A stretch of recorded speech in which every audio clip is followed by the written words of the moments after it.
This week, we're talking about anger. You are listening to Love Your Job Before You Leave It, the podcast for ambitious, high-achieving women who are ready to stop feeling stressed about work and kiss burnout goodbye forever. Whether you're starting a business or staying in your day job, this show will give you the coaching and guidance you need to start loving your work today. Here's your host, career coach Corey Lynn. Hey, y'all. Happy Wednesday. I have something kind of interesting and maybe a little bit different to talk to y'all about today. Although I feel like I'm saying stuff like that at the beginning of every podcast, so whatever. But today I want to talk to you about anger.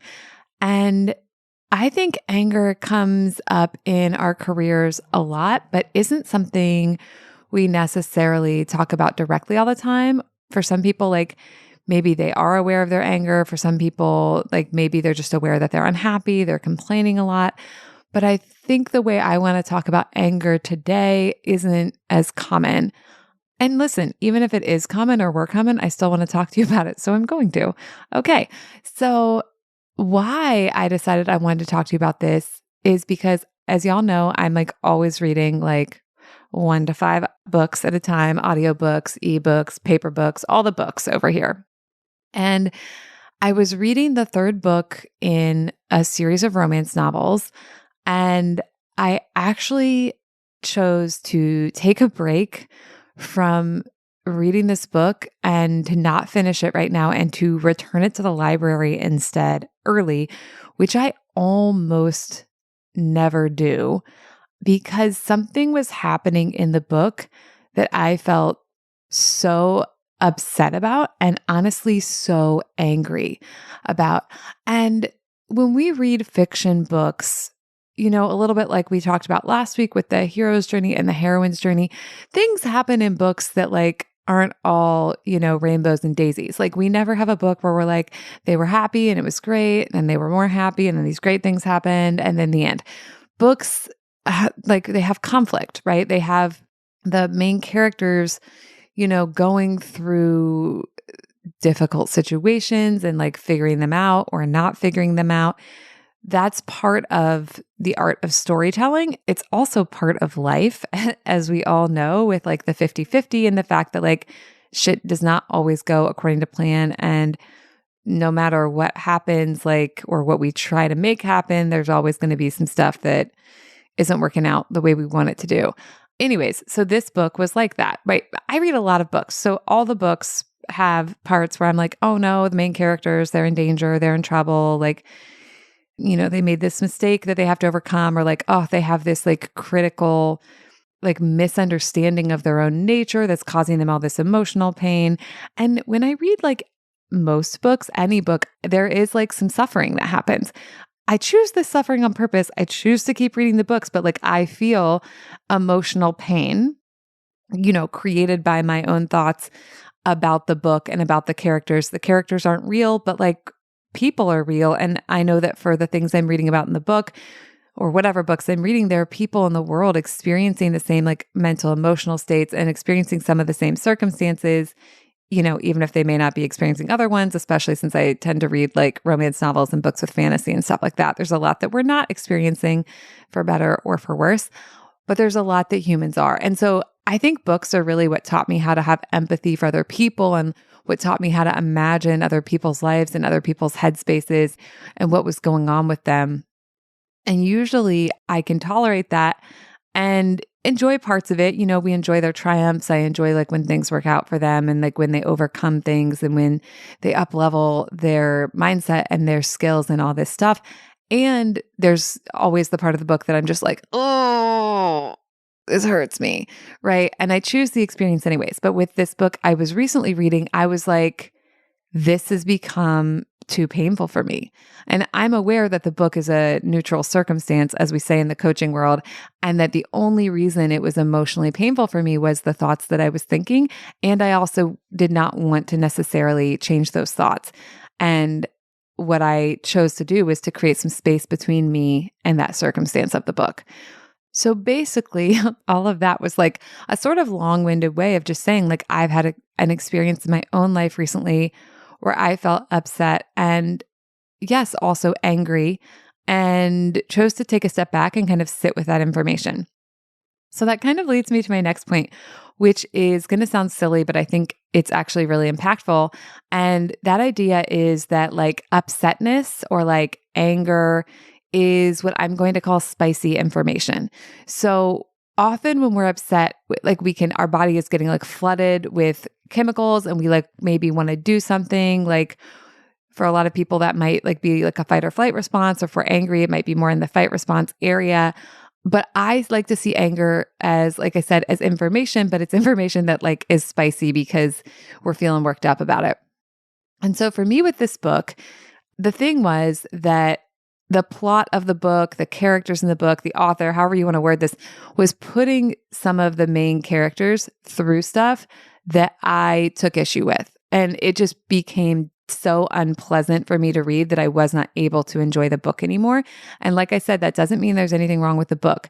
I think for another reader, that might have been perfectly fine. They may not have even thought it was that upsetting, especially because it's a romance novel. So with romance novels, we know we're heading for a happy ending where everyone is going to come back together. But something I find for myself is that certain kinds of romance novels that hit really hard in the like, oh no, it's all going to shit part, which is like a part of the book that happens. They push too hard for what I want for my entertainment, and it can get too painful for me to read. And in this one in particular, I got so angry. I got upset and it was painful, but I also was so angry. And I was so angry that both the author and the characters in the book were putting this other character through all this bullshit. And this is so interesting because I'm a career coach with a life coaching toolkit. And one of my main things is that like other people don't cause your feelings, and that the mindset piece is so important and so essential for being able to have a good, beautiful, satisfying life experience no matter what's happening. And listen, I still believe that 100%. And on the other hand, here was this main character who's like this really incredible person and wonderful and delightful. And she's on the autism spectrum, which first of all, I just want to say I'm like such a fan that someone's writing a book that's a romance novel about someone on the autism spectrum. Like I love the inclusion in that. But this particular person in the book, in her childhood, received so much shaming for the way she is and the way her brain works, which is differently than other people. And for the fact that like she didn't understand like social skills and stuff like this. And like the way that her mind and body works is different than other people's. And like the things she needs are different. But because of the way she was socialized as a kid, she doesn't give herself space for any of that. And so reading the book where other people in her life are demanding a lot of her, that is life. Like people are going to try to demand stuff of us whenever they want to because they have free will and they have their own opinions about what we should be doing. But watching her internal dialogue and the things that she was like saying to herself about the stuff that was happening in her life, I just was so fucking angry about it. Right. And so like one example of this is like, there's this guy that she had been dating, and then he like asked for a break in the dating, and then he like came back and he's like kissing her on the back of the neck, and like she doesn't want it, but she's not saying anything. I just was like, I cannot. And like, again, this is no shade to the author because I understand it's not about her and it's not even about what was in the book. It's about the spicy information that this is bringing up for me, which is that I don't want to read that in my entertainment. And I know stuff like that happens in the world. And it just gets me so fucking fired up to come on my podcast and go out into my business and go onto Instagram and talk to fucking everybody about the fact that the way we were socialized as children is an optional framework that other human beings gave us, and the other human beings were imperfect. And also other human beings are either usually giving us their old recycled teachings that they learned in their childhood, or they're giving us shit that like serves them, but doesn't necessarily serve us. And I just want to like talk to this main character. Like I want to coach her. I want to help her understand that she doesn't have to like live her life this way. And obviously, first of all, she's fictional. Second of all, she has her own autonomy. Like I could come in and be like, you don't have to live that way. And she could be like, fuck off, Corey. And that's her right to do that. but it just revealed so much to me about myself and what I care about and what matters to me and like what I want to allow into my psyche, both in the entertainment way and like what I just don't want to stand for. So basically, like this is a little bit long-winded and tangential. So like let's pull it back. From the coaching perspective, I'm seeing anger as what I'm calling spicy information. Now, in a very traditional coaching way, our feelings are telling us about our thoughts because the way we're thinking, the perspective we're bringing is creating an emotional response to the stimuli, right? To the book for me. But I think sometimes what our anger reveals is some of that teaching from our culture that when we examine it, we're like, no, I don't actually think I want to stay with that teaching from my culture. But sometimes what our anger is talking to us about and being information about is something's happening that doesn't align with our values and doesn't align with the kind of world we want to live in and see and be part of. And that's a different kind of spicy information that we might want to do different things with. So to give you a different example, and this is a personal example, but this all applies to work, and we'll get to that in a minute. As a personal example, when I was new to thought work, I was dating Alex. We were already together at that point, and I had a lot more anger. Like things would happen in our relationship and I would get angry about them and I would have anger. And it wasn't that I would like necessarily lash out at her, but I remember like feeling a lot of intense anger. And then I was in the coaching program that I did as a client with Carl Lowenthal. So I would like stomp outside to the front stoop and get my phone out and be like, I'm going to fucking do some self-coaching on this stupid thing. And I would discover like, oh, I'm angry. And I could see how like, oh, I have these thought patterns from my childhood about like, I don't know what even a good example was, but like she one time said no thank you to me and my brain interpreted that as being disrespectful. And so when I had that interpretation, she's being disrespectful, I felt angry. And then I behaved in a way that also was disrespectful, like by my own standards. And then when I kind of sat down with the coaching framework and looked at that of like, oh, I'm only angry because I'm having the thought that she's being disrespectful, but like, is she actually being disrespectful? Like, what actually happened? She said no thank you. And when I slow that down, I'm like, I don't think I want to keep the thought that's disrespectful about when someone says no thank you. It's super fascinating that that's what my brain had interpreted that as. So that was an example where I was like, I got some spicy information. I examined the spicy information and I used the spicy information to figure out like how I wanted to think about that situation, what perspective and mindset I wanted to bring to it, how I wanted to act and like how I wanted to show up to my relationship. And I ultimately decided that like that thought she's being disrespectful wasn't what I wanted to bring. And it wasn't bringing me anything that was great. It wasn't helping our relationship be more successful. It certainly wasn't helping me be respectful and show up by my own values. So I chose to like let that thought go in that situation. Now with this book, I'm having these, spicy information or this anger, which I'm interpreting, I'm calling spicy information. And I'm seeing with that one, I'm like, oh, I could coach myself and be like, it's just a book, like it's just fiction, just get through this part, get to the part you like it's going to have the happy ending. But with this book, I was like, no, I don't want to do that. I don't want to continue to use my pleasure time to read this book where this stuff is happening that I feel so strongly about. And instead, what I want to do is go on my podcast and fucking scream my head off about it and like let it be an interesting, teachable moment for my audience. And let us have a conversation about anger and about the fact that like anger is really interesting. It's not good. It's not bad. It's an emotion in your body that is just pointing to information that you get to decide what you want to do with. Okay, so how might this show up at work? I know that a lot of my clients feel a lot of anger about stuff that happens at work. They, maybe are having similar thoughts to like what I was having in the beginning of like the relationship with Alex of like, this is disrespectful or like they're not listening to me. A lot of my clients also get angry about like workload or they get angry about like the promotional processes in their workplace. Whatever the thing is, with anger, I see two things happening a lot. These aren't the only two possible things. They're just like the big ones that I see. So let's talk about those. One thing that I see is some people do not fucking want to feel anger. So they just don't even go there. And their anger is sort of been pushed down subconscious. Doesn't mean they don't have it. It means they're not willing to interact with it. And when we do that, we're not getting our information. We're not getting the spicy information that the anger has.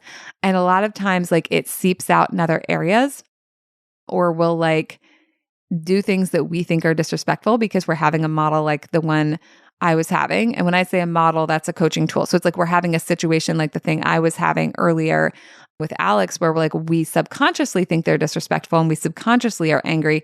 And so what that'll come out as is like maybe not the big boom, boom anger, but the like subtle cutting, sharp comments that if we stop and think about them, don't actually align to our values of who we want to be as a person.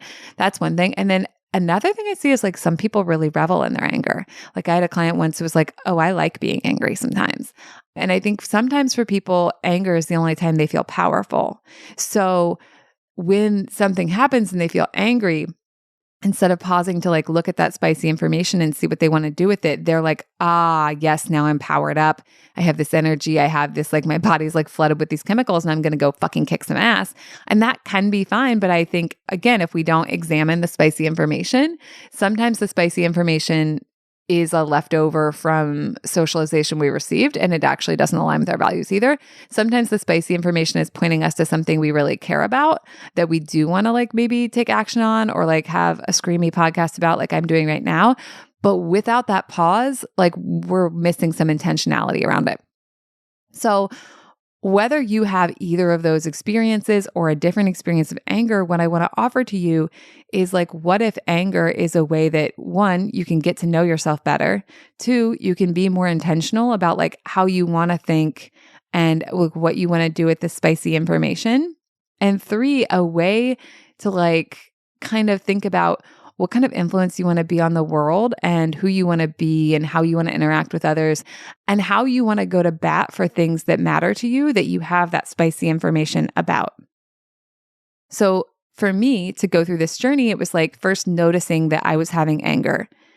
And that in and of its own right, it doesn't sound like a big deal, but it can be a really big deal, especially for a lot of us who don't stop to like notice we're having a feeling. A lot of people push through their feelings. A lot of my people, in particular, my clients, my audience, push through their feelings because that's something we have a lot of practice with. And I'm kind of like that too. And I think that's just something interesting to be aware of. So first coming into, awareness, like I feel angry about this. I feel upset about this. And that's okay because it's just a human feeling that's like some information about something I'm thinking, right? And then from there, we can be like, well, what am I thinking that is like creating this spicy feeling in my body? We're like, oh, I'm thinking that my partner is being disrespectful like I was, or like I'm thinking that my boss is being disrespectful. Oh, let's see. Like when I think that my boss is being disrespectful and then I feel anger, how do I act? Do I like how I act, or am I acting in ways that I also think are disrespectful? Ooh, I'm acting in ways I also think are disrespectful, but I also, don't like, this behavior. And so I don't want to just be like, it's fine. So like, then how do I move forward from here? How do I take this information out of the spicy feeling of anger and then decide what the hell I want to do with it? Or it might be like that other example where like, I have a spicy feeling here.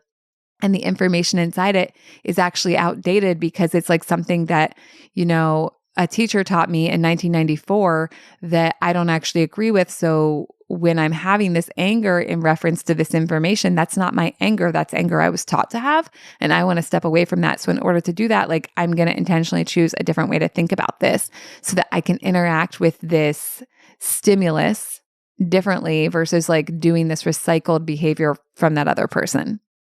And one final thing I'll say with this is I think with anger especially, it can be really helpful to have this framework of like, what do I actually want to have happen? So I actually learned this from watching this video. It was like about self-defense and about like if someone attacks you, right? And the thing that the teacher in the video was saying was like, the best thing to do is to try to diffuse the situation. And the teacher like gave several examples. It's like if someone's like, what are you looking at? You're like, oh, I'm like looking at your t-shirt. Like, it's really interesting. Like, I want to know where you got it, which basically is like kind of like saying something like that kind of contextually makes sense, but is also like friendly and innocuous. And the reason that this self-defense instructor was talking about this was like, they were saying, like, listen, I can teach you how to win the fight. But if you win the fight and this person, like, you hit them in the face and then they trip over this thing and then they hit their head on this bar stool and they die, like, you can get in trouble legally for that. Like, you could do jail time. So you have to really think about, like, what is it that you actually want to have happen here? And I think that's so important because for so many people, we go immediately into like kind of this like mirroring phase where if someone's rude to us, we're like, fuck you, I'm going to be rude back to you. And listen, this happens to a lot of people. It happens to me still, where my brain's like, oh no, they didn't, like, no, no, no, no. And I have to really pause myself and be like, thank you for this like spicy information that you didn't prefer the way you were spoken to, but like, what do you actually want to have happen here? Oh, you actually want to go about your day and have a good day? Well, then like, how are we going to respond to this is geared towards what we want versus geared towards like, what we think that other person like deserves for being rude or whatever, right? So in the example with the self-defense, it's like, what do you actually want to have happen if it's your Friday night and someone like tries to pick a fight with you? Are you really wanting to spend your night like fighting this person and potentially going to jail? You can choose that if you want to. But for me, I'm like, probably not. Probably I want to like get out of that situation as fast as I can and get back to like enjoying my evening. Right. And so here's like the thing with the spicy information in these other places. Like if it's spicy information in your workplace, it's like, what do I actually want to have happen in the workplace? Okay, I've got that in mind. And then it's like, how do I want to move forward? Not discounting the spicy information, not just telling myself, well, it's fine because I want to go do this thing, but saying like, okay, this is real information that's telling me something about my thoughts. And maybe I actually do want to do something about it, but let's also bring into the picture, like, where do I ultimately want to get to? And then what's my plan when I like take all of that information into context, right? Okay. So like, let's look at my example with the book. The book exists. I felt angry and upset. I was like, look at this spicy ass information. I'm going to like get in there. First of all, I can use that spicy information as a way to get to know myself better. I can like use it as a way to like love myself more. Like I can be so mad at myself for being like, oh, you're such a baby. You have these big feelings. Or I can be like, wow, I love how deeply you feel, self. That like this is bringing up so much for you and you like want to pay attention to it and you want to like examine it. Okay, what do we ultimately want to have happen? Well, we ultimately want to see a world where like less actual humans are having the experience that this protagonist is having. And so how are we going to create that? I don't have to stop being angry, but it's like, I'm like, okay, what's the path forward? And I was like, oh, I'm going to fucking tell everyone. I'm going to tell everyone. I'm going to go on my podcast and talk about it. And I'm going to talk about both like the socialization piece of like, if this character hadn't been socialized the way she was, this shit would not be happening. Now, all of us were socialized the way we were. And like, now we're adults. If your kid's listening to this podcast, I love you and you're also welcome, but I'm going to speak to the adults, which is like, now we're adults. And if we have that socialization, like we can untangle it. And I also just like want to have a minute to be like, it fucking sucks that she had that socialization. It fucking sucks. I'm pissed about it. And like, I get to choose that experience if I want to, but I don't want to get trapped there. I don't want to get stuck there. I don't want to spend the rest of my life being pissed about it. I want to think about like, ultimately, what do I want to have happen? I want less of that in the world. I can't control everybody, so that option's out, but like I can go online and talk about this and like make a ruckus and make a big deal about it and make waves and like let other people know that that doesn't have to be their experience. And if it is their experience and they're having trouble getting out of it, like come listen to my podcast, come work with me, come work with another coach. I want everyone to be able to have a better life experience in the way that coaching offers, whether they're working with me or not. And like me doing this podcast is part of that. And me like looking at my own anger and thinking about how I can take the spicy information and make it useful is a beautiful thing. And that's how I turn something that's painful into something that's triumphant, right? I'm taking this area where I personally feel rage and deep emotional pain for this character.